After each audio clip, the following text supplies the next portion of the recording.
میں آپ سے عرض کروں گا کہ موبائل تو آپ سبھی کے پاس ہیں، اگر آپ نے موبائل پہ ہی وقت گزارنا تھا تو چلو پھر اس کا بھی اندازہ ہو جاتا ہے۔ بات سنیں تھوڑی دیر کے لیے، مہربانی فرمائیں، اور آپ دوست اگر بیٹھ جائیں گے تو آپ کی مہربانی ہوگی، باقی ضد نہیں ہے، ہم تو تھوڑی دیر میں چلے جائیں گے۔ اللہ تعالیٰ سب کو برکات عطا فرمائے، اہتمام کرنے والوں کو اللہ تعالیٰ سعادت مندیاں عطا فرمائے۔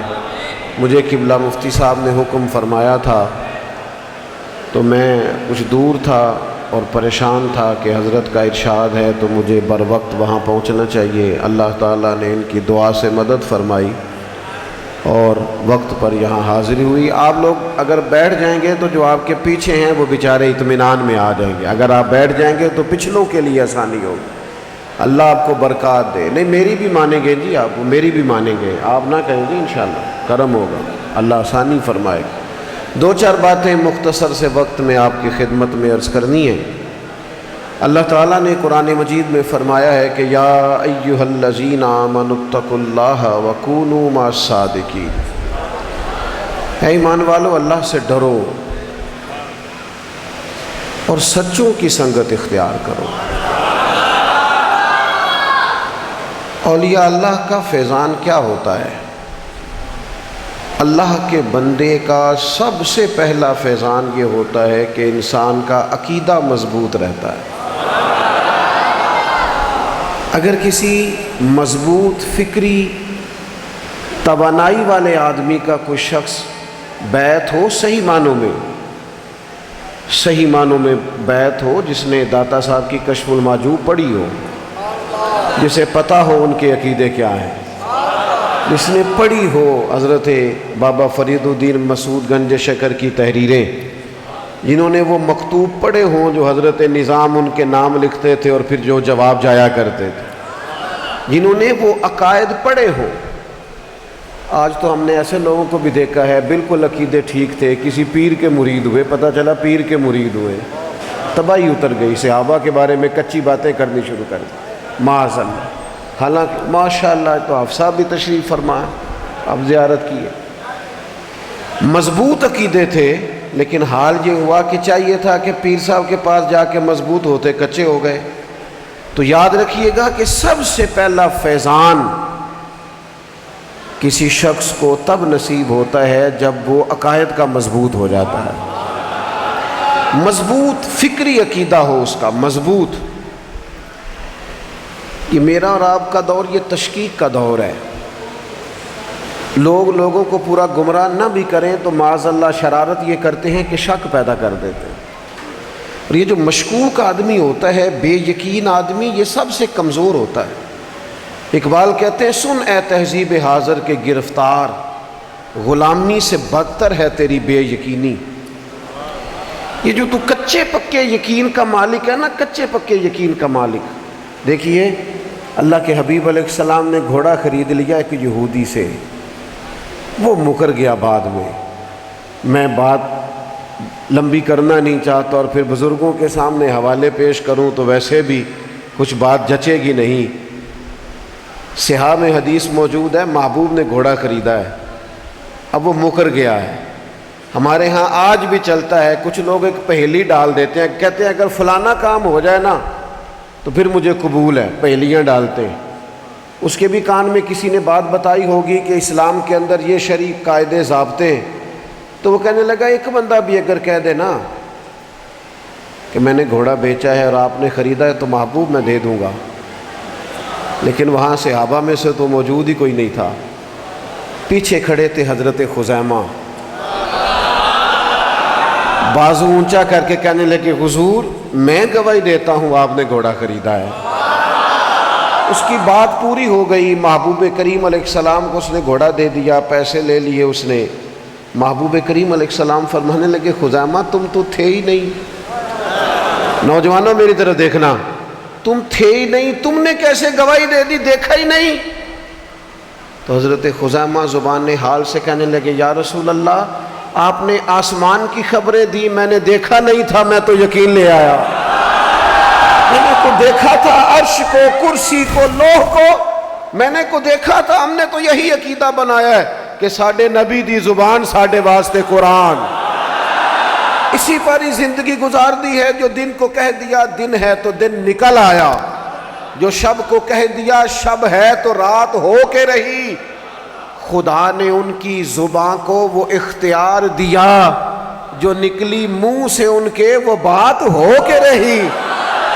او میرے بھائی، کچی پکی باتیں نہ کرو، کمزور نہ پڑو، ہم غلامی والے لوگ ہیں، ہماری تاریخ ہے، ہم ابھی دیکھیں نا، آپ نظم و ضبط دیکھ رہے تھے، حضرت بیان نظم و ضبط تو دیکھو نا، ہماری تاریخ ہے، ہمارے بزرگ ہیں۔ ہمیں حضرت نصیر الدین چراغ نے کہا ہے کہ میں کوئی لاوارث نہیں ہوں، میں نے جا کے بیعت کی ہے خواجہ نظام کے ہاتھوں میں۔ حضرت نظام کہتے ہیں مجھے ایسے ویسے نہ سمجھنا، میں فرید الدین کا نوکر رہا ہوں۔ اور شیخ فرید الدین کہتے ہیں مجھے دلی کے دروازے اسی لیے تو یاد ہوئے ہیں کہ میں خواجہ قطب کی حاضری دیا کرتا تھا۔ تو دوستو، کمزور پڑتے ہو، ادھر ادھر کی باتیں سنتے ہو، مضبوط نظریات، مضبوط، اور خبردار جبہ کبہ دیکھ کے نظریے نہیں بدلے جاتے، نظریے قرآن اور حدیث ہوتے ہیں۔ جناب صدیق اکبر سے لے کر حضرت امیر معاویہ تک نظریہ نظریہ ہے، عقیدہ عقیدہ ہے، اس میں کمزوریاں نہیں بیان کی جاتی۔ یہ وہی ساری چیزیں ہیں جو داتا صاحب نے لکھی، جو غوث اعظم نے فرمائی، جو حضرت مجدد صاحب نے لکھ لکھ کے لوگوں کو بتائی۔ ایک تو عقیدے کی مضبوطی، کمزور نہ پڑ۔ اور میں آپ سے عرض کروں، آپ نے میری بات پر غور کرنا ہے۔ میں نے نا امام غزالی رحمۃ اللہ تعالی علیہ کا ایک قول پڑھا۔ امام صاحب دعا مانگا کرتے تھے، فرمایا کرتے تھے اللہ مجھے دیہات کی پرانی بوڑھی عورتوں جیسا ایمان عطا فرما، گھر کچے عقیدے پکے، باتیں مضبوط، فکری توانائیاں۔ میں کیا کروں، میں لوگوں کو دیکھتا ہوں، بعض ایسوں کو بھی دیکھتا ہوں جو ممبر اور محراب پر تگڑی باتیں کرتے ہیں، نجی محافل میں آ کے کمزور باتیں کرتے ہیں۔ اپنی فکری بنیادوں میں دراڑ نہ پڑنے دینا، کمزور ہو جاؤ گے۔ جو آدمی کچا پکا ہوتا ہے وہ تو چند قدم نہیں چل پاتا۔ یہ نوجوان ڈھیر سارے زندگی میں ناکام کیوں ہوتے ہیں؟ کبھی کہتے ہیں یہ کام شروع کر لوں، 6 ماہ کے بعد کہتے ہیں یہ نہیں ٹھیک، کوئی اور کر لیتا ہوں۔ کچی پکی باتیں، کمزور لوگوں کے پاس بیٹھتے ہیں، کمزور باتیں نہیں کریں۔ مضبوط نظریات اولیاء اللہ کا فیضان ہوتے ہیں۔ کھیلا کرتے تھے مولانا جمیل القادری، اور بس تھوڑا سا نوجوانوں کے ساتھ اٹھنا بیٹھنا رہتا تھا۔ ماں پکڑ کے فاضل بریلوی کے پاس چھوڑ گئی، وہاں وقت گزارا، اپنی زندگی کے اوقات بتائے۔ تو کسی نے کہا کوئی خواہش ہی بتا دو۔ کہنے لگے خواہش یہ ہے کہ میں وہ سنی ہوں جمیل قادری مرنے کے بعد میرا لاشا بھی کہے گا الصلاۃ والسلام۔ ایمان کی موت چاہتا ہوں، کمزور نہ پڑنا زندگی میں۔ دوسرا، اولیاء اللہ کا فیضان یہ ہوتا ہے کہ انسان کو نا تھوڑے پر قناعت نصیب ہوتی ہے، فقیرانہ زندگی اسے اچھی لگتی ہے، سادہ طرز زندگی اسے پیارا لگتا ہے۔ اللہ کے بندے مجمع ان کے جتنے مرضی بڑے تھے، نام ان کے جتنے مرضی بڑے تھے، علمی قد کاٹ ان کے جتنے مرضی بڑے تھے، اور بڑے بڑے نواب اور مالدار اور ڈھیروں مال لے کے ان کے پیچھے جتنا مرضی بھاگتے تھے، لیکن وہ اپنے مزاج کے لحاظ سے فقیر تھے۔ مال اگر کبھی ان کی جیبوں میں آ بھی گیا تو دلوں میں جگہ نہیں پا سکا۔ ان لوگوں نے سادہ، ہم نہ الجھ گئے ہیں۔ 4 سال کے لیے ایک شخص نے کہا تھا پردیس جا رہا ہوں، 4-5 سال لگا کے پھر میں نے واپس آ کے کوئی کام کرنا ہے۔ وہ گیا تھا 4 سال کے لیے، پھر 40 بیت گئے، پلٹ کر کیوں نہیں آیا؟ کہ ضرورتیں بڑھ گئیں، خرچے بڑھ گئے، ہرس ہے، ہوس ہے، لالچ ہے۔ کہتا تھا بس مکان پکا ہو جائے میں لوٹ آؤں گا، لیکن وہ مکان پکا ہونے کے بعد جو اس گھر کے سامنے پلاٹ پڑا تھا اس نے پریشان کر دیا، کبھی یہ بھی خرید لوں نا۔ تھوڑا نا ٹھہراؤ، تھوڑا ٹھہراؤ۔ میں نے جیسے کہا یہاں بزرگ موجود ہیں، بچ بچ کے بات کر رہا ہوں۔ اگر جبوں کبوں کے نیچے سے بھی لالچ نکل آئے، اگر بڑے بڑے دعووں کے نیچوں سے بھی بعض اوقات لوگ تو دین سیکھنے جائیں لیکن پیر صاحب کی پجارو دیکھ کے پریشان ہو جائیں، وہ کہیے ہمیں تو فقیری کا درس دے رہا تھا لیکن یہ خود تو سب سے بڑا امیر ہے۔ یاد رکھو یہ دعا ہے، یہ پسند ہے میرے نبی کریم کی، اے اللہ ایک وقت روٹی دینا، ایک وقت فاقہ دینا، اور کریم فرمانے لگے مالک جب تو مجھے رزق دے تو میں شکر کروں، اور جب فاقہ آئے تو تیری بارگاہ میں التجا کروں۔ سادہ طرز زندگی اولیاء کا فیضان ہے۔ اس سے نتیجہ کیا نکلتا ہے؟ پھر دوڑ نہیں لگتی پیسوں کی، پھر انسان پیسوں میں نہیں تولے جاتے، پھر بھائی کی غریب بیٹیاں بیٹھی نہیں رہتی اور رشتہ داری پارٹنر کے ساتھ ہو جاتی ہے، چونکہ وہ بھی کروڑ پتی ہے نا۔ پھر کہتے ہیں جب تو بچیاں بیائے گا میں تعاون کروں گا، تو رہنے دینا نا، تعاون بھی کوئی اور ہی کر لے گا۔ جب تجھے اپنے بیٹوں کے لیے یہ دکھائی نہیں دی، عزیز فقیرانہ طرز زندگی۔ تیسری بات، اولیاء اللہ کا جب فیضان ہوتا ہے تو انسان کو علم سے پیار ہوتا ہے۔ ابھی آپ نے سنا نا کہ بغیر علم کے فقیری نہیں ہوتی، ولایت نہیں ہوتی۔ میں نوجوانوں سے ایک بات عرض کروں گا، پہیلیوں کا مزاج اور ہوتا ہے اور علم کا مزاج اور ہوتا ہے۔ کچھ لوگ آ کے پوچھتے ہیں کہ حضرت موسیٰ کی والدہ کا نام بتائیں، یہ علم کا ذوق نہیں ہے، یہ تو آپ کسی کو چیک کر رہے ہیں۔ کچھ لوگ آ کے پوچھتے ہیں کہ جی ہمیں بتائیں فلاں، وہ چند دن پہلے ایک دوست مجھ سے کہنے لگے، ایک صاحب آ کے پوچھ رہے تھے کہ حضرت اویس کرنی رضی اللہ تعالیٰ عنہ کی والدہ کی تاریخ وفات بتائیں۔ پھر میں کئی دنوں سے ڈھونڈ رہا ہوں۔ ہم کچھ ایسی چیزوں میں الجھتے ہیں کہ وہ اسی طرح کا مسئلہ کہیں سے سنیں گے، آ کے پوچھیں گے۔ او خدا کے بندو، علم تو اور چیز کا نام ہے۔ علم جیسے جیسے آتا ہے ساتھ بردباری لاتا ہے، وزاداری لاتا ہے۔ جن لوگوں کو آپ دیکھیں نا بیچاروں کو بولنے کی تمیز ہی نہیں آئی، بات کا لہجہ ہی نہیں، اخلاق ہی نہیں سیکھا، اس کا معنی یہ ہے کہ ابھی تو علم کا الف بات آسا بھی نہیں پڑا۔ علم کا ذوق، پیاس ہو، علمی پیاس، طبیعت ہو سیکھنے کی، مزاج ہو۔ اللہ کرے آپ موبائل کم چلائیں، آمین تو کہہ دیں۔ بیٹا میری بات سنیں، اللہ آپ کو سلامت رکھے۔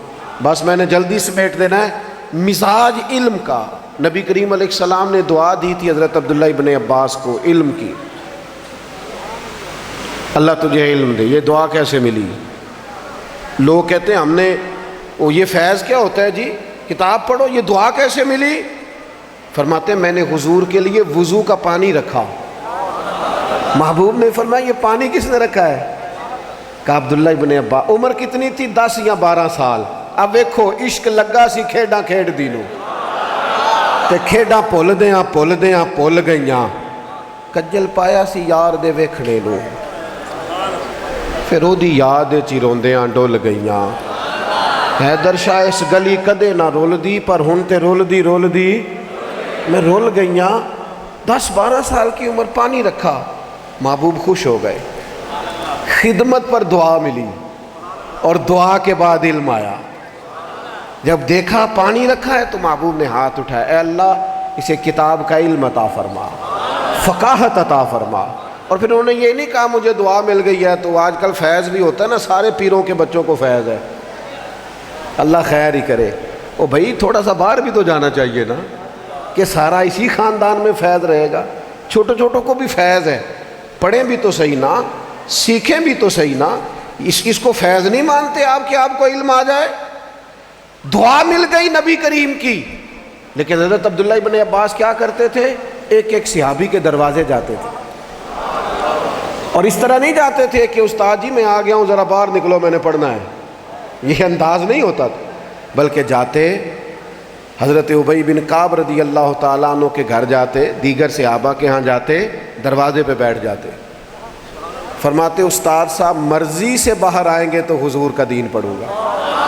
فرماتے یوں بھی ہوتا کہ وقت زیادہ گزر گیا، صحابی نہیں آئے، تو میں نے وہیں چادر بچھائی ان کی دیوار کے ساتھ ہی، اور کئی دفعہ جب ٹھنڈی ہوائیں مدینہ چوم کے گزری تو ریت بھی اڑی اور میرے بالوں میں بھی پڑی، لیکن میں نے بیٹھ کر علم سیکھا۔ وہ مرضی سے آتے اور آ کے کہتے ہیں حضور کے چچا زاد ہمیں حکم دیتے، ہم آپ کو پڑھاتے، ارشاد فرماتے۔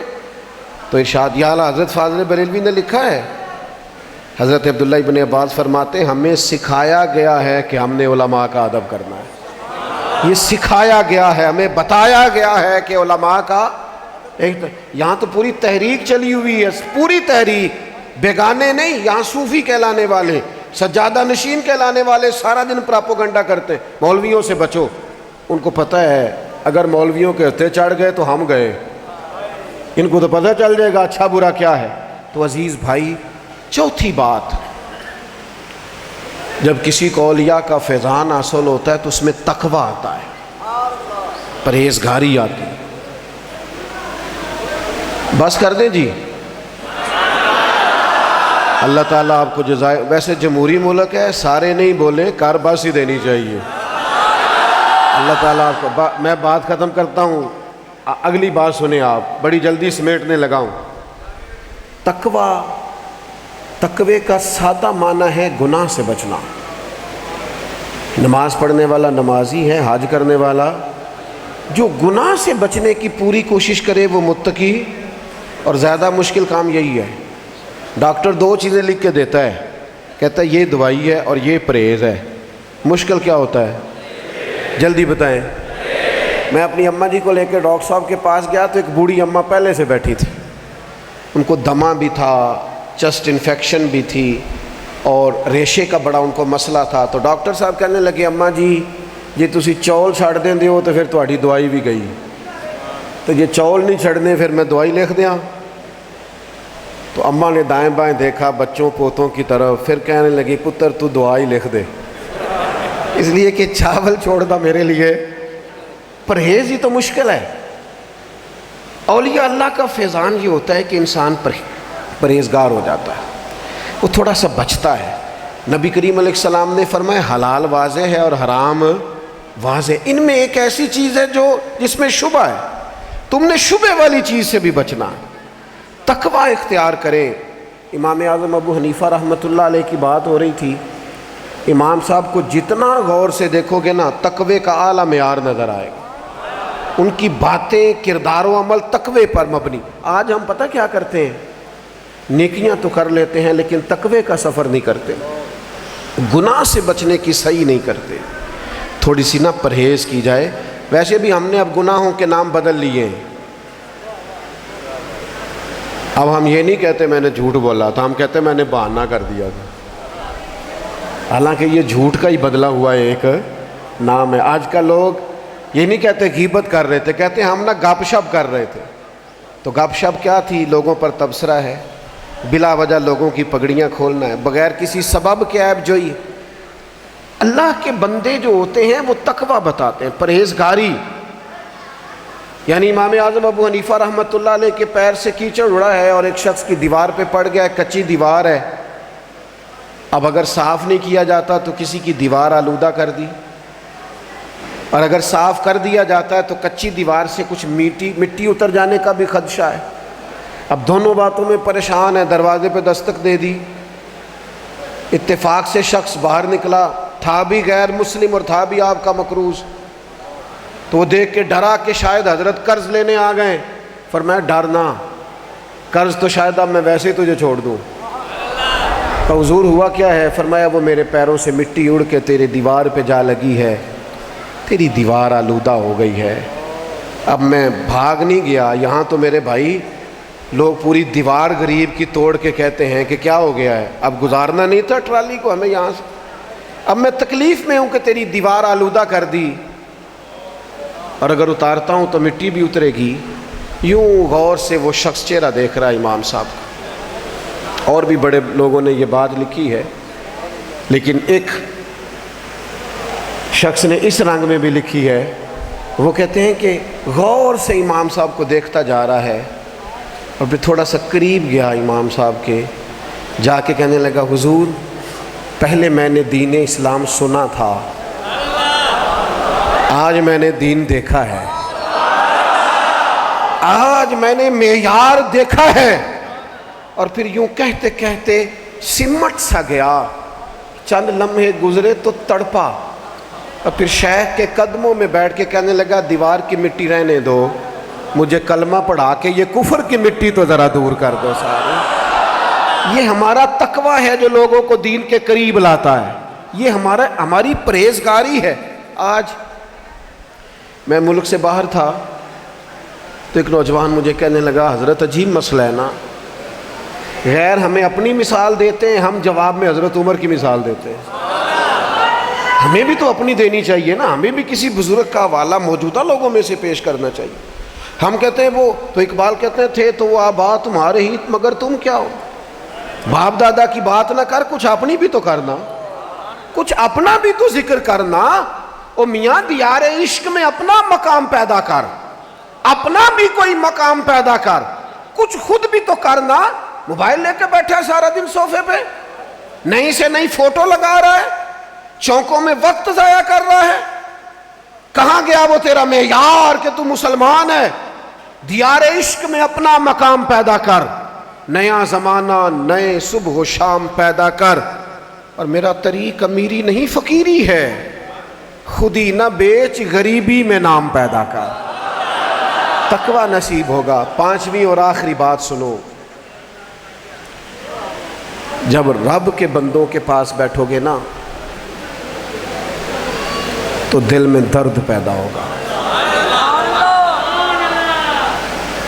ہمارے پاس سارا کچھ ہے، دلوں کی نرمی کوئی نہیں، سونے کپڑے، اچھی گاڑیاں، آنا جانا، جیبوں کے پیسے، لیکن حضور کی نعت پر آنسو کوئی نہیں آتے۔ ہم تڑپتے نہیں اپنے شیخ کی یاد میں، ہمارے بہترین انداز سے مرتب کیے ہوئے لباس ہمارے اندر سے وہ کہیں وہ سرور وہ کیف لے گئے۔ ہم محفلوں کے قائل ہیں، وہ جو تنہائیوں میں عبادتیں ہوتی تھیں اور اللہ کے بندے رب کی یاد میں روتے تھے اور درد دل کے لیے۔ ابھی قبلہ مفتی صاحب اپنے والد گرامی کی بات کر رہے تھے نا، تو حضرت مفتی حبیب اللہ صاحب رحمۃ اللہ علیہ جب حضرت کرما والا شریف بڑے حضرت صاحب سے مرید ہونے آئے تو انہوں نے کہا مولانا کیسے آئے ہو؟ تو کہا حضور بیمار دل کا علاج کرانے آیا۔ پڑھو نا، پڑھتے جاؤ حدیثیں، پتہ چلے گا۔ ایک صحابی نے کہا یا رسول اللہ دل سخت ہو گیا، فرمایا قرآن مجید پڑھا کر۔ یا رسول اللہ دل سخت ہو گیا، اللہ کی یاد کر۔ حضور دل سخت ہو گیا، موت کو یاد رکھ۔ دل سخت ہو گیا ہے، فرمایا یتیم کے سر پہ ہاتھ پھیرا کر۔ حضرت حکیم الامت علیہ رحمہ فرماتے ہیں یہ جو مختلف جگہوں پہ حضور نے مختلف علاج بتایا، یہی کام شیخ کرتا ہے۔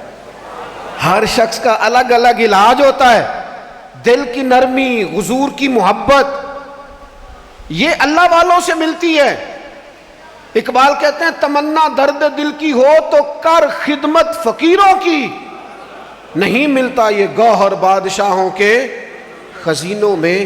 اللہ والوں کے پاس بیٹھو گے، درد ملے گا، سوز ملے گا، پیار ملے گا، اس کی یاد میں رونا آئے گا۔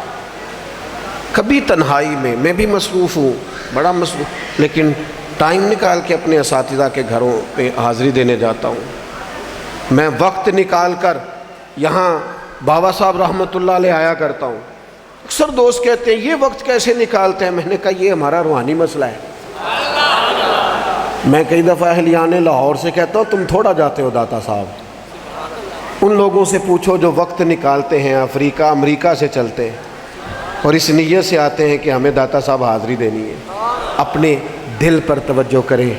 یہ رب کریم کے یہ بات، یہ فیضان بھی کہیں باہر سے نہیں آیا، کہا تھا نا صحابی نے آ کر، میں بات مختصر کرنا چاہ رہا ہوں کہ یا رسول اللہ آپ کے پاس ہوتے ہیں تو کیفیت اور ہوتی ہے، باہر نکل جاتے ہیں تو رنگ اور ہوتا ہے۔ حضور پریشان ہیں، کہیں یہ نفاق کی علامت تو نہیں معاذ اللہ؟ تو حضور نے فرمایا یہ جو تمہارا احساس ہے یہی تو ایمان ہے، یہی تو ایمان ہے۔ عزیز، بیمار دل کا علاج کرنا ہے۔ اگر تجھے رونا نہیں آتا تو پھر بھی تو بیمار ہے۔ اگر تجھے کسی شخص کو دیکھ کر، غریب کو، مظلوم کو دیکھ کر رحم نہیں آتا تو پھر بھی تو بیمار ہے۔ تیرے اپنے تڑپ رہے ہوتے ہیں اور تیری تجوریوں میں پیسے پرانے ہو رہے ہوتے ہیں اور تجھے خیال نہیں آتا تو پھر بھی تو بیمار ہے نا۔ تو یہ بیماریوں کا علاج خانقاہوں میں ہوتا تھا۔ رب کے بندے اللہ اللہ کراتے تھے، دل سے میل کچیل اتر جایا کرتا تھا، لیکن شرط یہ ہے کہ ہمارا مزاج حاضری۔ وہ کسی درویش نے کہا تھا، ایک واری میری آنکھیاں چوں اونا نے اتھرو پونجے سن، ہن تے چسکا ہی پہ گیا رونے دا، تے ہر ویلے آہو زاری دا۔ کبھی یہ ذوق اگر طبیعت میں آئے، کبھی بندہ تنہا ہو، چلو اور کچھ نہیں تو ٹیپ ریکارڈر پر ہی نعت سن رہا ہو، وہ موبائل پر ہی تنہائی میں نعت سن رہا ہو۔ عشق کا فروغ فقط تقریروں سے نہیں ہوتا۔ اچانک رو پڑے نا ابا جی بستر میں، تو بچے دوڑ کے دوسرے اب اماں جی کیا ہوا، ابا جی کی طبیعت ٹھیک ہے؟ کہا ٹھیک ہے بیٹا۔ کہا کوئی پریشانی ہے؟ کوئی نہیں۔ اماں جی کبھی ایسا ہوا نہیں، خیر تو ہے؟ اماں کہنے لگی بیٹا تم جا کے سو جاؤ۔ اماں جی کیا مسئلہ ہے؟ تو ماں کہنے لگی بیٹا تمہارے والد کو حضور کا مدینہ یاد آتا ہے، وہ ابھی نعت سن رہے تھے کسی کی تو اس پر رونے لگے ہیں۔ مجھے بتاؤ بچوں کا ذوق بھلا کس طرح کا بن جائے گا؟ بھلا وہ کیفیات کیا ہوں گی؟ انہیں یہ فیضان کیسا لگے گا؟ یہی وہ زمزمے ہیں محبت کے جو اولیاء اور صوفیاء سے چھلکتے ہیں۔ تو اپنی زندگی میں فیضان کو سمجھیں۔ باقی یہ کہ کسی شخص نے کہا میں مرید ہو گیا تھا تو پیسے بڑے آ گئے، تو بھئی یہ کوئی فیضان کی علامت؟ تو اور زیادہ آزمائش میں آ گیا ہے۔ فضل ہے یہ بھی، انکار نہیں، میں مرید ہو گیا تھا تو جناب شور بڑا ہو گیا، تو یہ کوئی اعزاز کی بات نہیں ہے۔ مولا علی شیر خدا تو فرمایا کرتے تھے اسے مبارک ہو جسے تھوڑے لوگ جانتے ہیں، اسے مبارک ہو۔ اس لیے اصل کو سمجھیں، اپنے بزرگوں کا فیضان۔ یہ تو رسمی باتیں ہیں کہ تعویذ لینے چلے گئے، یہ تو رسمی بات ہے کہ ہم نے گھر کا مسئلہ ڈسکس کر لیا، یہ تو ایک روٹین کی بات ہے، بندہ دوستوں سے بھی کر لیتا ہے۔ اصل یہ ہے کہ ہم نے ان سے عقیدے کی پختگی کا فیضان لینا ہے، اپنی زندگی میں سادگی، ہرس ہوس لالچ سے بچنے کا سبق لینا ہے، تقوی کی خیرات لینی ہے۔ ہم نے ان لوگوں سے سیکھنا ہے تو درد دل سیکھنا ہے۔ یہ ہماری بنیادی ضروریات ہیں۔ دعا کرتا ہوں اللہ تعالیٰ اس حاضری کو قبول فرمائے۔ وما علینا الا البلاغ المبین۔ جی